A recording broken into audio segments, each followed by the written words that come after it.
ആരുമേനിക്കില്ലെന്നോ ഞാനേകനായി തീർന്നുവെന്നോ മാനസത്തിലാകി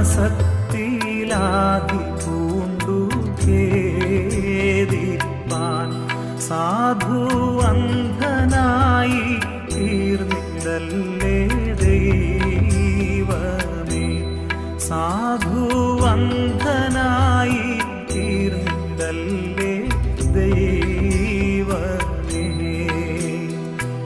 എന്റെ നിത്യ സ്നേഹിതന്മാർ ദൈവദൂത സംഘമത്രേ, ഇപ്പോൾ അവർ ദൈവമുൻപിൽ സേവയാം. എന്നെ കാവൽ